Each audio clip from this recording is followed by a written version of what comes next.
What's up, folks? Welcome to Nino's Corner.tv. I'm joined with Larry Ballard. Once again, Larry, you always break things down in the most, elementary, simplistic ways for my audience to understand. I like saying that I'm not saying they have a low IQ, but you just break things down in a way people can understand and make sense of what is going on. You're an author of how many books? One book? Three books. Okay, I'm author of one book, so I think that's a big deal, but 3 books. And you're also an avid researcher, man. You do your homework, and you're an amazing guest. So, Larry, thank you for joining me. Thank you for having me. It's always a pleasure, Nino. And for your audience, don't you love that new set? I do. It's beautiful. Yeah, I put some work into it, so I'm pretty proud of it. I'm trying to advance here, trying to get better, trying to evolve. But folks, get your noble gold. Get your noble gold. This is the direction you need to evolve. Believe me when I tell you this. Nobody has ever said, I wish I'd waited longer to protect my savings. So why are you, folks? Here's what most Americans don't know. You can roll part of your 401k or IRA into physical gold and silver right now without cashing out, paying taxes, or taking a penalty. That's big news. It's called a gold IRA, and it takes about 15 minutes to start. Visit noblegoldinvestments.com for your free gold IRA guide. Visit noblegoldinvestments.com, noblegoldinvestments.com, and they'll get you started, folks. You don't want to miss out on this. Gold is going to skyrocket, and so is silver. Silver and gold to the moon. All right, Larry, let's get into this. You want me to start? You want me to pull the first slide and let me set the stage. All right, let's set the stage. I think people are afraid right now. I think they're very nervous. I think that they really are anxious about what's going on. So what I want to say is, this is to basically give you the depth of what's happening in Iran, to give you the biblical, the historical, and the ongoing future look at everything that's happening, so that you'll understand we're going to come out of this okay. So just relax. If you want to take some pictures of some of these slides, some of them are very intricate, but I'm going to try to give you a feeling of peace and understand that Donald Trump he knows what he's doing. He's following a plan that's very detailed, and it's all going to work out all right. Yes, we're going to have a financial collapse. We have to, but he's doing everything humanly possible to make it as minimal as it can. We have to take the money away from the global financial elite if we're going to have the reset the way we want it, where we get out of the fiat system and onto a commodity-backed system backed by just what Nino was talking about, gold and silver and other commodities. So with that, shall we break into it? Let's go to that first slide if we can. All right, it's right there. You see it, right, Larry? So there'll be 2 coming up at a time? Is that what's going to happen? No, I just scroll down when you're ready. Okay, now go up to the first one. So here it is. Iran in Bible prophecy. It's right there. If you read your Bible like I do, you know it, and that gives you a real feeling of comfort. So what the question is what does it mean to the world? Let's go on down and find out. And before we do that, I gotta hot my new book. It's brand new, right off the press, and it's been 57 years in the making. Because God said, I won't bring you out until the cleft of the rock, until the world is at the absolute brink, because people won't be ready to listen until now. And so what this book has done, it's got everything I've studied for 57 years, and it gives you, just like Nino said, I break everything down so that it's simple, so that anybody can understand it, no matter what your background is. It tells you what was done to make America great. And that's what we're going to talk about, because Donald Trump is doing the same thing that our forefathers did. It's just an instant replay. And how did we lose it systematically? You need to know who the enemy is. That's what that part of the book is about. How are we going to get it back? That's the plan Donald Trump is executing right now. And then how do we keep it? By coming informed and getting involved and basically doing some very simple things and turning to God. So please click on that QR code if you want to buy this book, and we'll take it to my website. But if you know me, and if for example, when we finish this and you see the level of detail that I do on these presentations, that same level of detail is in this book. But if you have any doubts about buying it when we're done, click on the QR code anyway, and I'll give you a free chapter to read so you can get an idea of what's in the book and the value of it. It is a lifetime's worth of work. So let's go on down and get into this show. All right, where do I go? Right here? So here we are, right in prophecy. What do you see there? You see Jeremiah, you see Ezekiel, and you see us telling us that this was already all planned. I will break the bow of Elam. Elam is Iran. The bow means the weaponry. He means they'll break them in this war. They're going to lose. He'll put a hook in their mouth. And what's that do? That takes them to a position where they've lost. So Iran will fall. Yeah, I don't care what anybody out there is saying. We've got them backed into the corner, and they will fall. Well, I'm going to tell you. I'm going to tell you right now, Larry. People are, jumping the Trump ship big time. You got big podcasters just crucifying Trump right now over this. Not me, but I'm saying others. It's because they don't understand. So, what I want to ask you to do is hold that thought, and when we get fairly well through this, bring it back up, and let's see if I've covered that to your satisfaction. And if not, we'll go into more detail. So let's go down to the next slide, and it's more comfort from God. It's basically saying He's going to break their bow. That means they're going to lose. He's going to consume them, meaning that they've lost all their power. He's going to scatter them. Now, here though, you got to know your scripture. They've already been scattered. They've been in oppression. The Iranian people have been in oppression for decades, since the 70s. There's probably not hardly a nation in the world where you don't have Iranian immigrants. So that's already happened. That part of the prophecy has already come true. And he says, I will reign over them. Well, not only them, over us, because all the kingdoms of man are going to fall. Capitalism is going to fall. Communism is going to fall. And we're going to go to a completely new system that's what? That's based on blockchain, that's based on God's economic system with gold and silver. And it's also going to be based on changing the way we manufacture things. They're going to be made to last as long as possible, 100 years or more for many of these things. They're going to be modular. They're going to be easy to repair. We're not going to throw things away. We're going to reuse them. And we're going to basically get access to our natural resources. And if we're building things there are houses that can be built to last for 1,000 years. So the main thing that the global financials say about getting rid of us is you're consuming too many of our natural resources. So we got to kill you and reduce the population to 7.5 billion people. Nope, because when we get this new economic system, it's going to conserve energy to such a degree and natural resources to such a degree that won't be a problem. God didn't make a world of deficiency. He made a world of plenty, and we're about to walk into it. So please break in and interdict anytime you want. These next 5 slides you've seen before, but I have to set stage here because this is absolutely what gives you the foundation to understand what goes on in the rest of this presentation. So let's go on down to that one that says the big picture. So here's the big picture. This is where Trump is taking us back to. This is where the backbone of his plan originates. That first picture is depicting England at its peak. All that red are all the colonies that they have around the world that made it be the nation the sun never set on. And what did they do? They controlled all the seaports. Then what did they do? They came in and stole the natural resources from those colonies. And then did they let them build infrastructure? No. They basically manufactured those goods in sweatshops and then sold them around the world cheaper than anybody who was not one of these colonized nations could afford. And eventually those nations went bankrupt. Let's move on down. As the time changed, America became powerful. No, in that same slide, I'm going to go all the way across 4 different vectors. So now we move over to where they started to cede control to America, because by now, America had the greatest Navy in the world. And so we foolishly agreed to be their police force and to protect them and their assets. And all the money ran through the Bank of England and through all of Europe. And we were suckers. Now Trump has woke up and he said, it's not going to happen.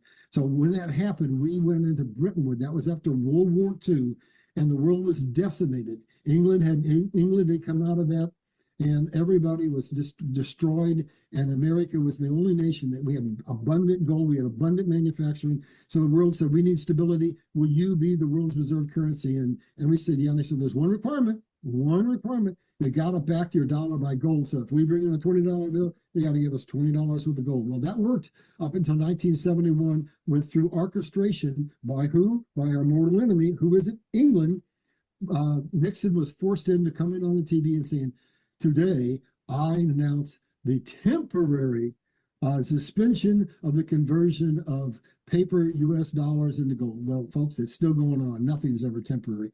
Now we go to the last piece here, and what happens next is now they're saying America's getting too strong. We got to cede power to somebody else, and more than that, we got to have a completely new economic system. Capitalism doesn't work. Communism doesn't work. We got to create a super capitalist economy. Why? Because it gives them the productivity of capitalism and the control of a dictatorship. So they ceded power to China. Now where are we today? They're saying, well, China's too powerful. They're saying the financial system is collapsing. They're saying this is our opportunity. We're going to bring that financial system down again, and then we're going to give total, complete, and absolute control. And when we do that, we'll implement the beast system, and we can go ahead and we can commit genocide and kill 7.5 billion people. That's why I say we're at the most dangerous moment in time that the world has ever seen. I've heard the next 6 to 9 months is the most dangerous. Yes, it's absolutely. And we're walking right into it right now. But that's why I wanted to do this. I want to give you some confidence that Trump knows what he's doing, that God knew the end before the beginning, that we do win, and everything's going to be okay. There'll be some ups and there'll be some downs, there'll be some scares, but it's okay. So let's go down to this next slide, and we're going to see the backbone of what Trump is doing. So this is the American economic system. So let me ask your audience a question. How many of you know what a republic is and how it differs from every other form of government? You got capitalism, you got communism, you got all kinds of different things. But we were the first and only for the longest time republic, a government of the people, by the people, for the people, which carried certain responsibilities. You had to be able to read. You had to be willing to get informed on the truth. Then you had to go out and stand up for that truth. And you had to vote your conscience, not for somebody giving you something, but for what was in the best interest of the nation. So in other words, you had to show that we were not founded to be controlled by the federal government. We came here to be self-reliant, and our vote was supposed to vote for what was in the best interest of everybody. Just like God said, we were to be the stewards of our brothers.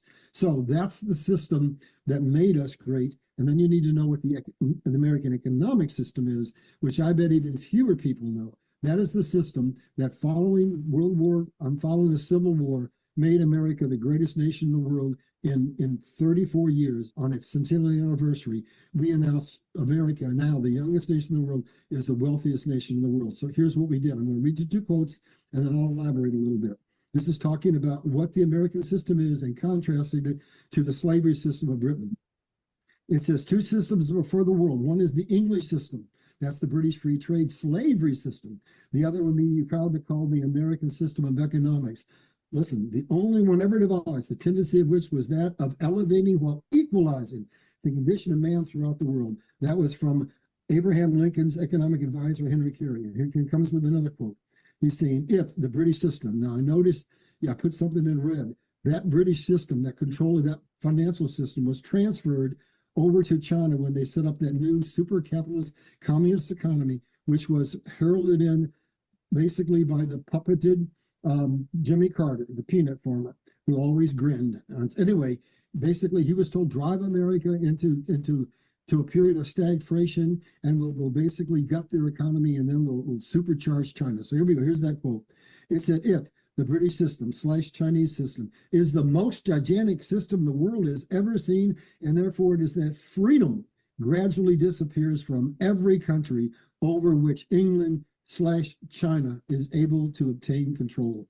That's where we're at. That's the debt system we're in, where every single solitary dollar that is printed creates a debt obligation in the form of a treasury note, and there's never any way to pay it off, and it collapses, and then they repeat it again. But when we get further into this, you're going to see that with Donald Trump in office, that's not what's going to happen this time. He is going to grow us out. He's also going to show that some of these debts aren't ours. They're illegal and unconstitutional, and he's already taking money from the people who have committed treason against us and using it for the American people. So let's go on down. We got one more historical, and then I think we get into everything else from that point forward is a brand new slide. So hold on, my computer just bounced on me. I got to get to the slide you're on. Okay, here we go. So this is the American economic system, and it was the only system in the world that was, I'll just read this, it goes faster. It was the only system in the world, the tendency of which was what? To equalize and elevate the condition of mankind throughout all the world. How did it do that?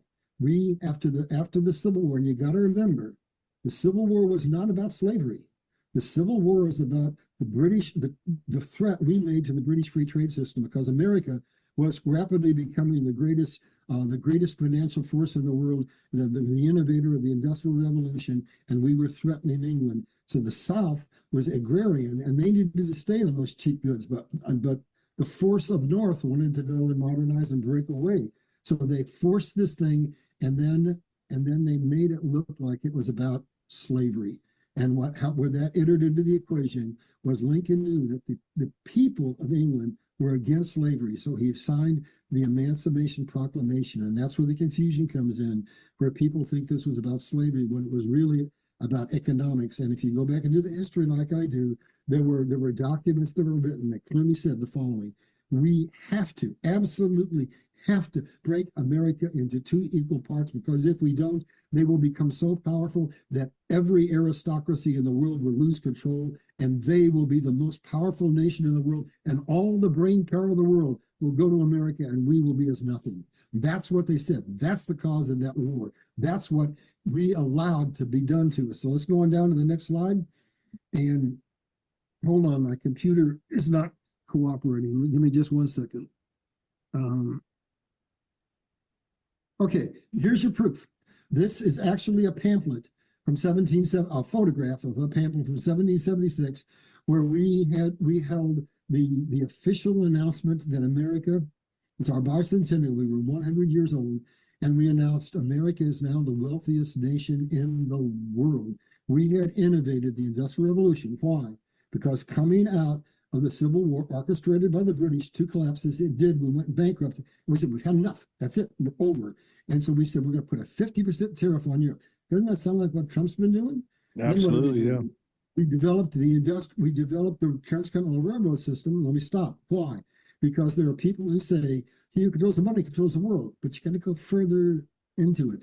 It's he who controls the natural resources and the ability to produce them into finished goods, and the ability to sell them around the world, now gets the money which they can use to control all the spheres of influence. Well, for decades, that was Europe. And now America started to seize that power. And how we did it is we built the Transcontinental Railroad. We didn't hoard the technology. We shared it with everybody. And we shared the technology. We developed the Industrial Revolution, the assembly line, the automobile, the light bulb, etc. And 10 million people came to see the marvels of the United States and to see the benefit of what happened when you put tariffs on Europe so that your people cannot afford to buy British goods and you are forced to innovate. So now, if we go on down, that's what made us great. That's what Trump is doing right now. What Trump is doing now. So go ahead. I'm sorry, you know what? Yeah, that's exactly what Trump is doing right now. And another point I wanted to bring up too was that, you know, you hear the Democrats not even stating we're a republic. They're always saying save democracy, save democracy. They're not saying save the republic. You know what our founders called the democracy? Mobocracy. You know why? Because they knew the very thing that we're seeing happen today would happen. The minute you give money out from the Treasury to those least willing or least able to work, you go into a debt trap that from that point forward, the election system is broken because people are pandered to and they vote for whoever is going to give them the discounts. And that's a good point, because the people that were coming to America back in the good day that were immigrants wanted to make a life for themselves and work hard, and bust their ass working. And they understood this concept. The ones that are coming here now, not all of them, I'm not going to say all of them, but a great plenty of them are coming to take from the government and the handouts. Big difference there. Well, here, let me interject. I don't have a slide for this, but let's go back.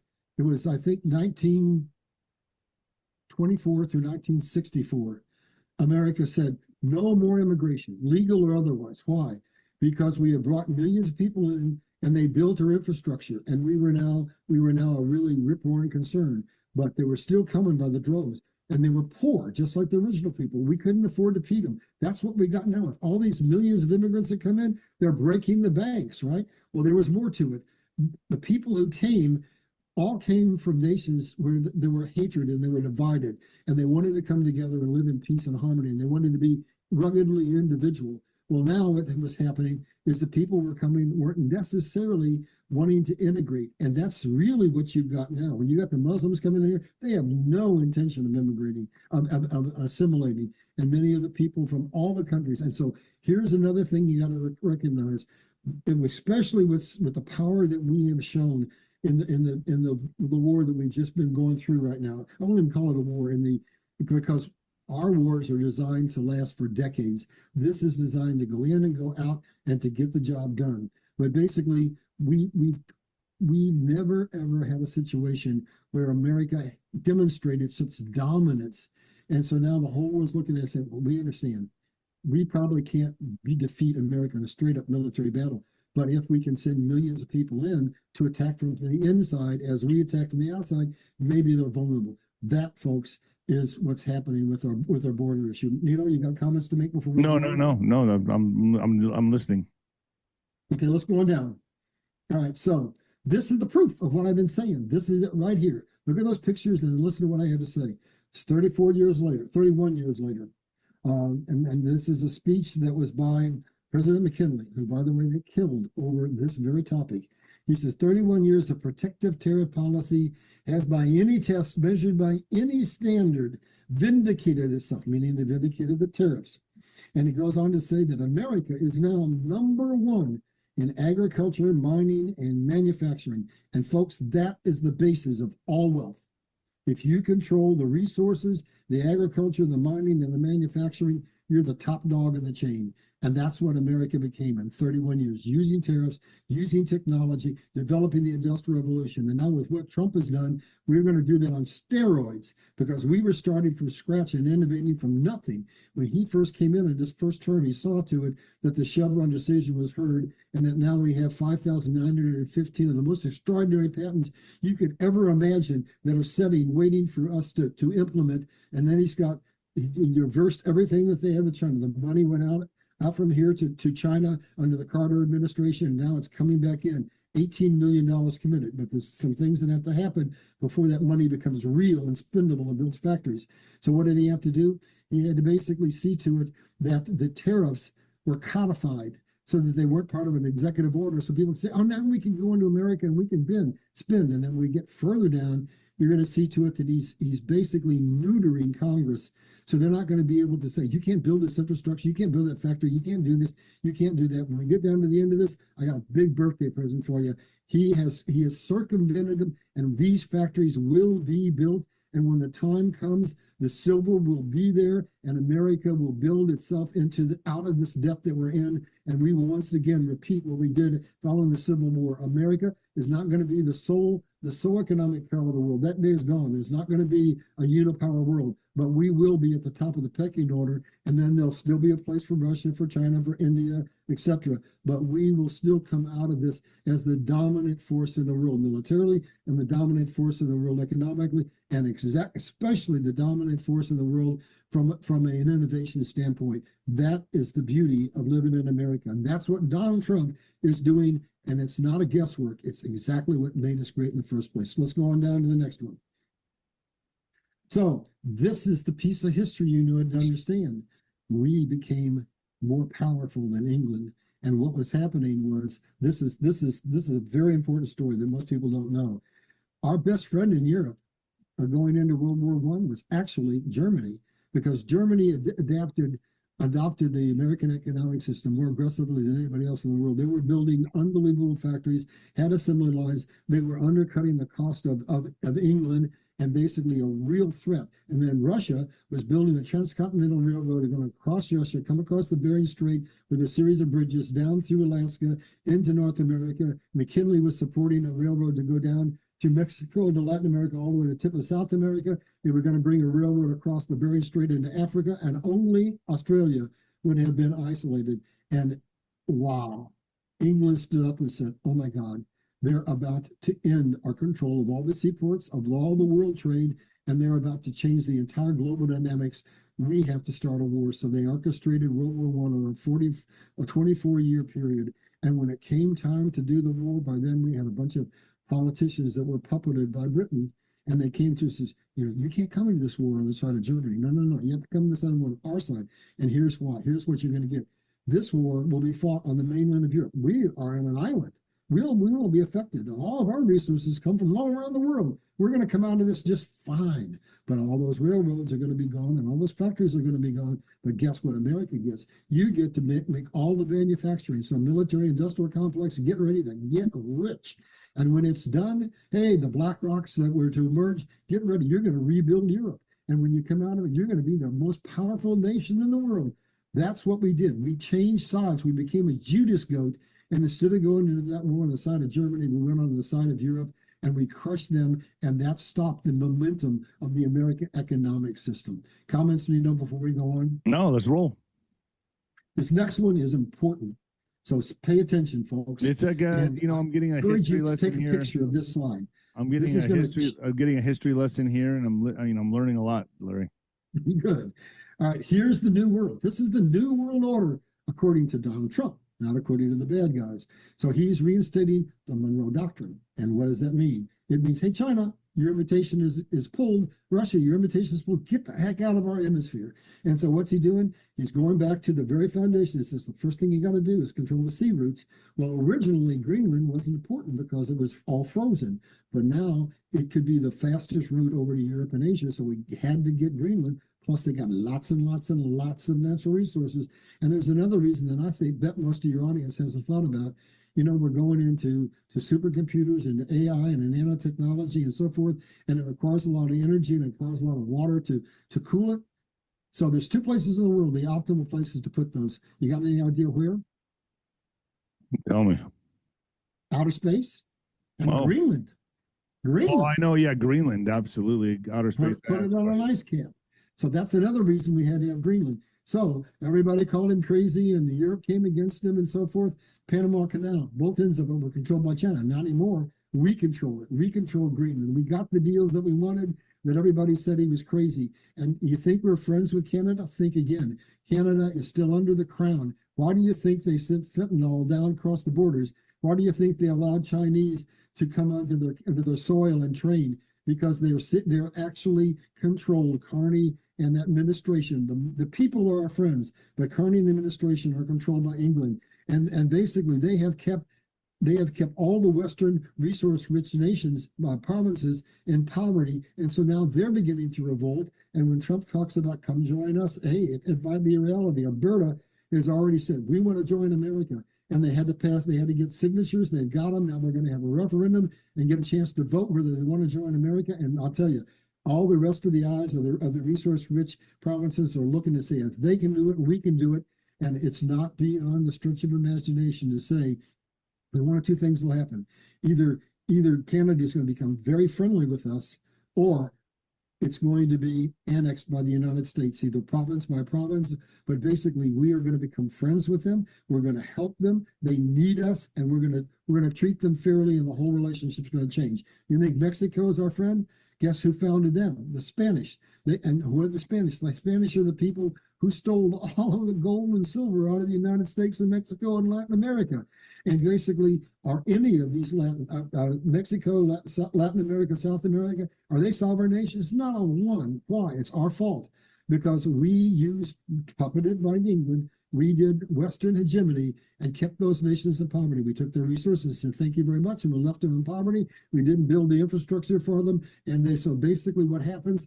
The cartels. And now the cartels control the governments. And so what's Trump doing? He says, you're now terrorists. We're coming in. We don't care where you are, what nation, what ocean you're on. We're taking you out. And so one by one, those governments will get sovereignty, and we will be able to do what? The first signs are already on the table. He's already telling us every nation in the world has to have economic sovereignty. Lincoln came back and saw it way back, and so did Eisenhower. Lincoln said, I fear for our nation because banks and corporations are merging, and they will one day control us and control the political arena.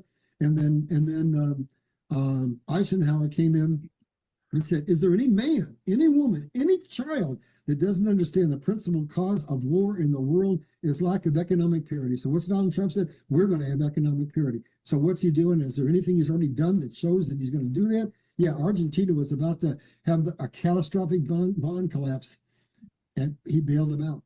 Brazil's in trouble. He's talking about bailing them out. So what he's going to do is go into these nations, free them from the terrorists, give them the infrastructure they need in order to develop their economies. And when their economies are at relatively parity, we won't have to worry about the drug cartels. We won't have to worry about the borders being breached by millions and millions of people, because they'll all have a standard of living. And many of those people are going to want to go back to the nations where their families are, to the culture that they came from. But you've got to get all the enemies out. You've got to get control of the natural resources. So now silver is very important. And guess what? I think that Mexico is number 2 in worldwide silver production. and Venezuela has a lot of silver, and Venezuela has a lot of oil. And now this is where our story about the Iran war really starts to form and to shape. That was where he was doing the preliminary planning for the Iranian war. So he got the oil, and then he stood up. And I'm going to go back. In 1968, when I had my near-death experience, I said, God, because he had me study anthropology, geology, sociology, on and on. And I know, stay on that slide. That's a really important slide. We're not done. That's the most important slide in the whole show. So basically, here's what happened. I said, God, we got more oil than anybody. He says, yeah, but we're going to save it into the end and use it to control and leverage the world. So that's exactly what he did. So what Trump said is, we're getting ready to go on that war now. And he says, folks, we got more oil than anybody. So what did he do? He didn't want Russia to come into this war. He didn't want China to come into this war. So what did he do? 20% of the oil was flowing through Strait of Hormuz and was going to get locked down. He said, Russia, sell oil to anybody you want to. China, buy oil from anybody you want, except neither one of you can deal with Iran.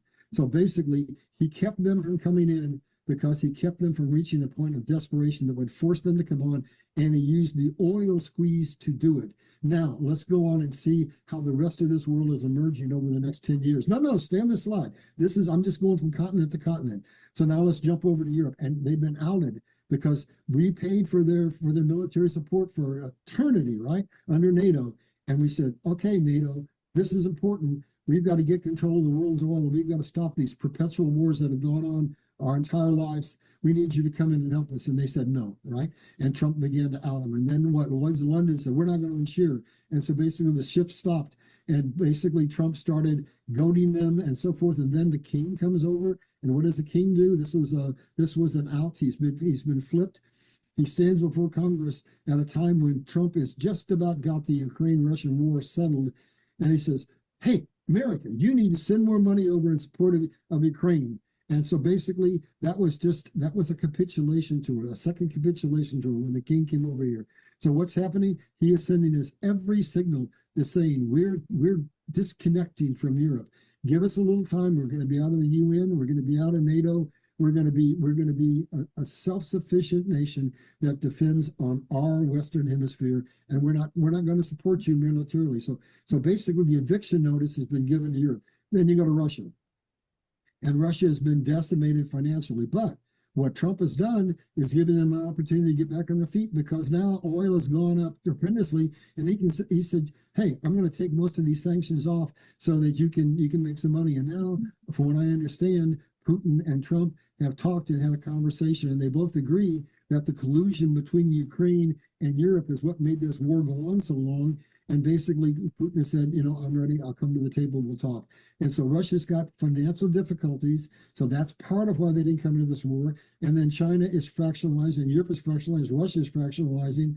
But America is strengthening. America is getting stronger than ever. So Trump's promise to make America great is being fulfilled. His promise to make America greater than ever is going to be fulfilled. So we've got a new hierarchy coming. America at the top, and then you've got Russia, probably, in China. Probably it's America, China, Russia, Europe, India, and Europe. Anyway, basically India is growing because they're getting lots and lots of manufacturing sent to them from China. So India is going to grow to a degree. But here's the surprises. Basically, the Middle East is going to become, when I get to the next couple of slides, the best friend America has ever had. And the second best friend we've ever had, other than possibly Australia, is going to be Africa. Wait, you're going to be amazed at what's about to happen in the world and the power structure and what it's going to do for you, the American people. Now we can go on down to the next slide. You got any comments on that one before we go? No. All right, here we go. This is why he went into Venezuela. Because he knew if we were going to get our government back, or we were going to take the banks down, if we were going to expose the corrupt corporations, and we were going to show the people that the politicians that are in there were put in by the puppet masters, they're not passing laws to benefit us, they're passing laws to create a legal dictatorship so that the global financial elite can have their one world government. So he had to expose Smartmatic. He had to expose that China was involved in that, and he had to expose that yes, Trump's election was stolen, and along with 71 other nations. He had to expose the cartels. So that's the cartel of the sun. And then here's where the positioning comes in.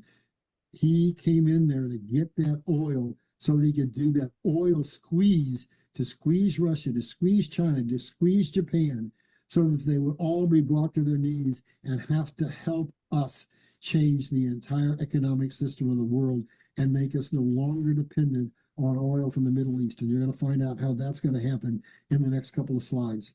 So, Nino, if you're still there, I'm here. Going down I'm here. slide. Okay. I had to stretch out my back a little bit, but I'm here. Okay. So here we are. Iran is collapsing. Okay, they're losing $500 million a day. Now they're posturing like, oh, we're never going to give up. Reality sets in at some point in time. You don't lose $500 million a day indefinitely. I don't care how radical your government is. The people who in the military aren't getting paid are going to stand up. The people in the streets who are starving to death are going to stand up, and the regime is going to fall. So there are reports of defections from the military, not the RCG, but the regular military, which is called the Artesh. They're not getting paid, so they're probably at some point in time going to join with the people, and they're going to flip this regime. All right, U.S. Deploys. This is huge. This has to do with China and global power. Do I even go down, or no? You're still on. Stay here. I'm still on this slide. We just deployed a sensor net, revolutionary. It can tell any vessel in the strait. It can tell by the sound, by the frequency. Is this just a little pleasure boat tooling along? Is this one of those high-speed attack boats? Is this a submarine? Is this an oil tanker? And classify it. And then there's underwater sensors. There's sensors that are on the surface, and there's sensors in the air. And then they scramble their radar. So even if they figure out they can't target anything. So 72 hours after deploying that, a limited number of ships were allowed through. Now they still have to come in and get the mines out, so it's really truly safe. But guess what happened? Now the pressure's on, and everybody, once that strait open, it says, Trump says, hey, I did the heavy lifting. America did the heavy lifting. It's up to you now. You come in and you take those mines out. So England, who didn't want to do anything, is escorting 4 Ukrainian ships over here because it's in their best interest to get the massive amounts of oil profits that Russia's making, and because we want the oil prices to go down. And now there's a coalition of multiple nations coming in to clean the mines out. Isn't that amazing? He's brought the world to yield because he said repeatedly, we don't need the oil. It's up to you. You want the strait open, you open it. I mean, it's an amazing power play. So let's go on down. So what that does also to the next slide. Yeah, you can go to the next slide. I'll just talk through this. So what it does is it sends a signal to China. It says, hey, we've got Taiwan over there, Taiwan, and we want to invade. But if they have a sensor system like that, we could move anywhere. They'd know where we were. And we'll get to more of what's happening in Taiwan in just a second. But this next slide, this is what's happening around the world as a result of this. The world's been trying to do this for a long time, and now it's supercharged in what they're going to do. This is a land pipeline that it doesn't have enough capacity to replace the Strait of Hormuz, but it's gone into full production. It goes from Fallujah over to Abu Dhabi, and they've increased the volume, and now they've increased their exports through that pipeline to capacity 57%. Now, this is something I never saw and see in my lifetime, and you need to understand what this next bullet point is. It's the AEU exits OPEC. So you need to understand what the petrodollar really was. It was a deal that starts in 71 when basically Europe orchestrated events in the United States so that we went off of the gold-backed system that we were on. Now we're a fiat currency. We need something to back our currency. So we made the deal with Saudi Arabia, and OPEC was formed in 73 as a result of an orchestrated crisis called the 73 oil crisis. And so now oil is going through the roof. And basically we make the deal. We'll help you modernize. We'll give you military assistance. We'll protect your oil fields. We'll give you the technology you need. You run your money through the financial system. Well, everybody thought, well, hey, that's going to benefit America. And it did to a degree, but who owns the World Bank, the IMF, US aid? Who? England, Europe.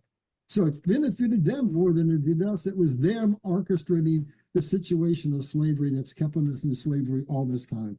And let's go on down. And now the OPEC says, hey, this is the perfect time with what's happening in Iran. We're leaving OPEC. And what was OPEC? OPEC was a system that inflicted slavery on the world, because what did it do? it set limits on how much oil could be produced at any time. And then anytime they wanted to raise it, basically England was paying Iran, who was paying their proxies, who would start a nice little war and a conflict, and oil prices would go through the roof. And basically that means that there are natural resources, but people can't afford them because they're priced out of all the necessities of life. That's the system we've been living under my entire lifetime. That's changing right now. They have announced they're going out of it, and Saudi Arabia just announced, bam, just like that, we're going to increase oil supply by 1 million barrels a day. All the rest of the OPEC is going to.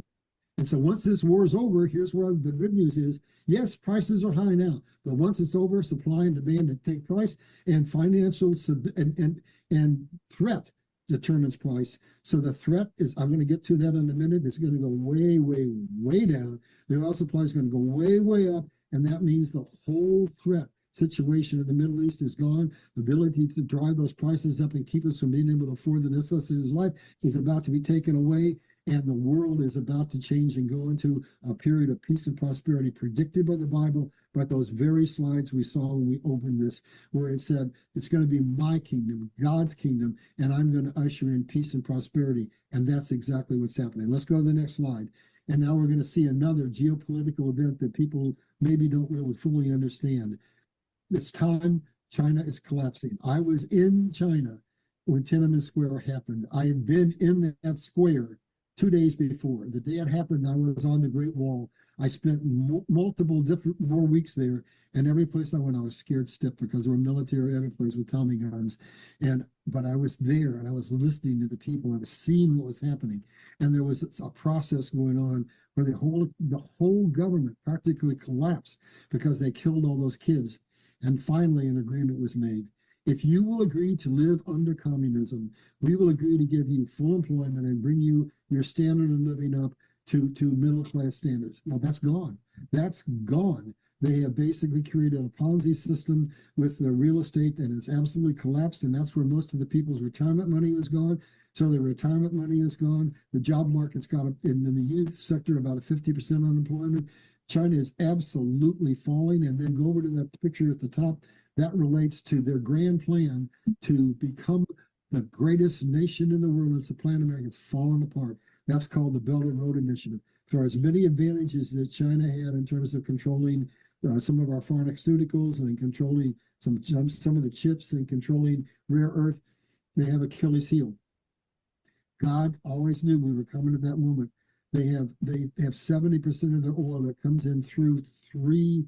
We're going to get to that in the next slide. Through three choke points, and that's keeps them constantly in a threat. So what they were trying to do was to create a replay of Marco Polo's Silk Route, and what they did, it was a land and water route. It was going to go down into the Middle East and into Africa and get oil and natural resources, and over into Africa to do the same thing, and then it was going to take a trade line and go up to Europe to sell that merchandise. All those projects. All right, let me just cut in here for a second, folks. I keep turning off my video because I have to stand up and stretch out my back, so I'm not trying to be rude here. Okay, Larry, keep going. Sorry, I got to stand up every now and then. My back's cramping. Sorry. I went to the gym and he just came from the gym and he probably overworked. I did. Yeah, incredible shape. Anyway, so here's what happened. It's falling apart because those projects, they don't have money to complete them. But more than that, there were enough people now that have built projects, have built roads, have built bridges, have built seaports, and they found out it was a trap. That basically Chinese came in and forced them into bankruptcy and said, thank you for building that port. We'll take it over now. We'll take over that road. We'll take over that bridge. And so basically, what happened? Africa kicked them out. And Africa said, you want to come back in? Here's the deal. We'll drive in now. You're going to give us an equitable deal. You're going to give us equity. You're not going to take our natural resources and ship them out in raw commodities. You're going to give us the infrastructure we need as part of the deal. We're going to finish the goods. We're going to become a competitor. Now, if America is willing to do that, we can come in there. We've already got a big deal in the Democratic Republic of Congo. And trust me, as things move on and you see what's happening with America, they're going to be much more interested in doing business with us than China. Now we go down to a really, really important slide. Let's go down to the next one. This is where this thing, I think, caught me and most people totally blind. We have had a plan to get out from under control of the Strait of Hormuz, a Suez Canal, and the Strait of Malacca, and go back to what we were trying to do in the beginning, land routes to take away control of the choke points of the world that enslaved the world. And so while all this was happening, while we were negotiating, while we were doing what we were doing in Venezuela, some things were happening. And the first is the Gaza attack on October 7th, and it was leveled, pummeled, right? They could have stopped well before that, but they decided, nope, this is advantageous. We're going to blow it to smithereens. And then Trump comes in and says, well, I'll rebuild it because I'm a builder. And he gets permission to form the Board of Peace. And they're going to rebuild Gaza. But it's way more than you think it is. Trump says there'll be amazing golf courses and skyscrapers. It'll be like the Riviera. Wait till you find out what it's really about. And so basically, here's what's going on. 2 years ago, Modi of India has a plan. We got to get out from under being able to control by the Suez Canal and more importantly by the Strait of Hormuz. So I propose that we get together and we do a sea route from India over to Saudi Arabia, a land route through Saudi Arabia terminating in Haifa in England, in Israel, right by Gaza Strip, and then we go by sea over to Europe and it's done. We've completed basically just exactly what the Belt and Road was trying to do, but it's shorter and more efficient, and it basically takes the ability of Iran to control us away from them. So here's what's going on. I want you to see what this really is. So I'm going to read these so I don't miss anything out. So it's called the IMEC, India, Middle East, European Corridor. And here's what it says. It integrates rail and shipping routes from India to Saudi Arabia, that's the land bridge, to Haifa in Israel and on into Europe. Now listen to what it has in it. This is going to be the most valuable piece of real estate in the world. It incorporates digital payment system. So let me see. Trump is building this, developing it. He's protecting it. I got a pretty good feeling it's going to be denominated in US dollars. Get it, guys? Okay, the system contains a digital custom system.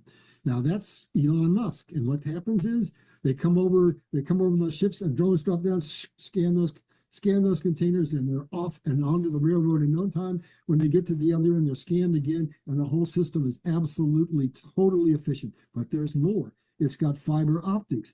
It's got this one's really important, a high voltage cable carrying electricity. There's only one place in the world where solar panels are really efficient. It's in the middle of a darn desert. And what is Arabia? It's a desert. And what does Europe need? It needs electricity because the global financial elite and their puppet masters in Brussels forced all of Europe to go on the most inefficient economic energy system you could in the world on the Green New Deal. So now they are obstructing us to try to do this deal. But here's the lever that's going to force them to come in because they're going to have the opportunity to have massive amounts of electricity coming underground and basically be much more energy secure than they are. Do you see the architecture of what's being laid? This is the architecture that's going to bring peace. This is Trump's Trump's world order right here. You got it. And this is the he's taking it away from the WEF system. Right. He's taking it away from the Brits. He's taking it away from the globalists, and he's creating basically restructuring the new world order to benefit America and nationalism. Well, I mean, it'll level out the playing field, but it will not be this dystopian nightmare of a hellacious future, man. This is going to be a promising future. That's why I said I wanted to do this to grim people, to give them hope and to have them understand this is organized, it is coordinated, and it is absolutely brilliant. Now, here's another piece to this. So I don't know if you knew this, most people don't, that you can't ship crude oil in containers. It's too bulky. But refined oil is much less bulky, right? So what they're proposing to do, this part is this coming online, they're proposing to near where the oil wells, where the oil is pumped, to convert it into hydrogen, clean, efficient. It's a gas, and now they can put it in containers, and it can be shipped on that IMAC line. It can come across on ships and be put on containers and go across the land bridge. And so now that's the first phase of taking us and reducing dependency on oil, which further reduces our dependency on the sea gates. And then the third phase is what he did when he came in his first term, when then we gradually, over years, we begin to migrate toward totally free, clean energy. And when we get to that point, the transition is done, and most people don't recognize that everything was ever manufactured in the world. The most important cost component was energy. Energy in the strip mine, energy in the smelting, energy when it's transported over and over again across the seas and by trucks and everything else. And depending on the complexity of the logistics change, that energy cost is somewhere between 40 and 70%. So now if we get out from under the Fed and we no longer pay federal income tax, we get out from under property tax, which Trump is pushing on both of those. And now if our cost of living goes down because the dollar is worth a dollar, so we go back to housing prices that were in play between 1945 and 1970 when we went off of the gold standard. And now you find out that everything can be manufactured cheaper, and then you find out that it's going to be made to last a lifetime. All of a sudden, that just spells prosperity, and it spells stewardship for the planet. Do you see how things are changing, how radically? Unbelievable. It's going to end war. It's going to bring peace and prosperity to the world. This is God's plan that we show on those first couple of slides. And so now they're going to migrate. We'll still need oil. Oil is used for a lot of things, but we'll migrate into hydrogen, then we'll migrate into totally clean energy. And then Gaza. Next slide. Okay, go. No. I'm just going down bullet points. I want you to see what happens. When that's done, look at the very bottom. It'll be 40% faster and 30% cheaper. But now, this is where Trump comes in again. Gaza will be developed under the Board of Peace. And the Board of Peace is long-term intended to replace the UN and NATO. And 26 nations have joined. The ones that are holding out are Europe because they're part of the global financial elite and they don't want to see this happen. But the genius of the IMAC is Europe's going to be forced in because they need that energy. They need that electricity. So let's go on down. And here's more of Trump. Here it is right here. Hey, you know, the cost is the energy cost, but you know what the other big cost of this energy is? It's the risk factor. It's how high those insurance premiums are. It's the risk that the ships take. So what's he going to do? I don't know if it will be BlackRock, but it'll be a BlackRock-esque type company that will be under the Board of Peace, that will be a 20,000-man army to make sure that IMAC is absolutely safe. Insurance costs will go down, everything will flow efficiently, and basically all the turmoil we see in the Middle East is going to go away. And then operations cost, well, where could Congress come in and say, oh, it's going to cost too much money? No, it ain't going to cost a penny. It costs you $1 billion to join, so they've already collected $26 billion. And then there's a fee. You can call it a toll, you can call it a tariff, you can call it whatever. Remember, it's a payment system, and it's going to be in more likely denominated in U.S. dollars, and so it will pay for itself many times over. And all of that region, especially Haifa and especially Gaza, will be some of the most valuable real estate in the entire world. And now there's a partnership, and that partnership is between Israel, the United States, and why in the world do you think we got the Abraham Accords all planned out? This was all planned long before. Why do you think that the OPEC is is basically dissolving itself? Because here's something you don't know. I'm going to show it now. I don't know if it's in this slide or the next one, but I think this is the place I want to say it. We became the protectorate of all of the oil producing nations in the Middle East. When this war started, they knew that Iran was going to attack the Arab nations because they wanted to put them in a position where they were afraid, the whole world was afraid, that not only were they going to lose the oil in the Straits, but they were going to lose the oil from OPEC. And they thought the world would put pressure to say, you got to end this, Trump, you got to end it. That's where people don't understand the genius of what he's doing. No. So what happened is the Arab countries came together and said, we're on your side, America. You just go and do it. Get it over with. Get it over with. And why? You know what we did? We have the Golden Dome that we're going to put over Canada and the United States, right? We have the Iron Dome over Israel, right? We gave them an Iron Dome. There were more missiles fired at the OPEC nations than there were at Iran, at Israel.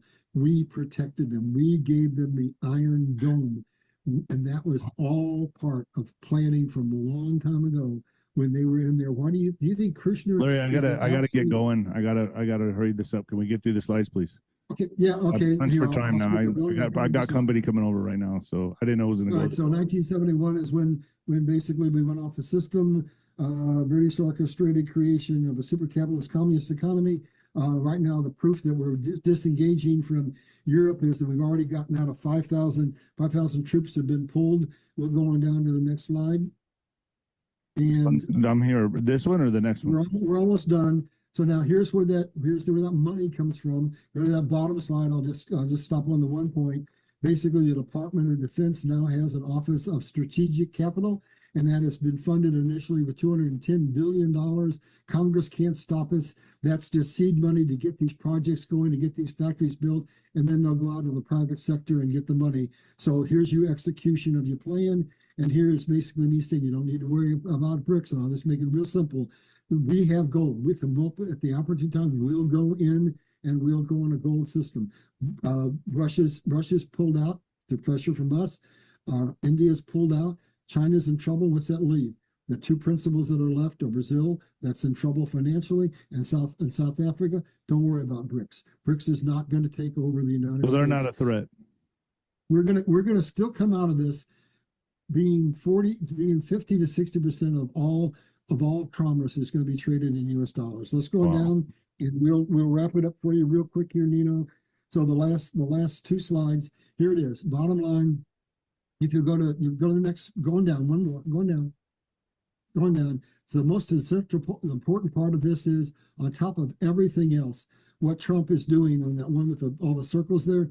He's saying that if that isn't enough, and if America that's the protectorate of Israel, that's protectorate of the Middle East, that's protectorate of the world, that's making all the world safe and giving us cheap oil isn't enough, we're going to be the crypto capital of the world. So China, wake up. India, wake up. All the third world countries, Pakistan, wake up. We're going to be the crypto capital of the world. And so we will be the most convenient currency in the world to use. So now there's more of why America is going to be the dominant power financially in the world. And let's go on down, and there's just two more quick slides. And basically Russia is falling apart, and they're willing to negotiate, and the crown has been outed. And they've got two more slides to go. I can do it in 60 seconds. This is what's behind Trump's plan. This is why you need to vote for him, because he has put national security as job number one. To do that, you've got to be able to get out from the nuclear threat that Iran poses. You've got to have established secure trading. But hold on, that nuclear threat was what was going to be used by the globalists to kickstart World War III and a nuclear holocaust, and also activate the cells in America that were going to be, triggered or activated in America to take down America from the inside infrastructure. Yep, and that's not going to happen. And what does Trump say now? I want a total surrender, and we're going to go in and get the refined uranium and bring it back here so you can never dig it up and get it. So on down, he needs honest elections. That was part of what he did in Venezuela. Sovereign borders, he closed those borders. Sovereign currency, we're going to go into a gold-backed, commodity-backed system. And manufacturing, he's going to build $18 trillion worth of factories and probably more. Let's go to the last slide, and I want to make an appeal. This is the most dangerous time in the world. Like Nino said, they wanted to invoke a nuclear war, and they wanted to basically kill most of the survivors. If you like the kind of content I give, the detail that I give, that I think few people give, it's all in this book. It's years of my life in this book. And we need people to stand up. And as the banks fail, the corporations fail, and the political system fails, we need people who know what they need to know to stand up and be a member of this society, to stand up for this republic. I need you to be educated so that when the time comes, maybe you can run for politics at a local or state or a federal level. Maybe you can go into some corporation and take a key position. Maybe you can go in the media and maybe get rid of the media. So we need an army of people who are informed, just like originally when this nation was founded, and know what they're doing and are able to be basically the people who change the future of the world. So please buy this book, click on that code, and if you're still not convinced that this is going to be incredibly important, at least go read the chapter. I've poured my life into this, and God has ordained me every step of the way. I'm telling you, this book is crucial for this time. With that, Nino, we finished it. I like that, restoring the republic. Love it. I love it. Larry, thank you so much for joining me, man. Yeah, I'm crunched for time. I have a guest waiting for me. I didn't know we were going to go this long, but you know, it happens. All right, folks, please like, share, subscribe this channel, and buy Larry's book. I guarantee you it's worth it. Larry, thank you so much for joining me. You're welcome, Nina.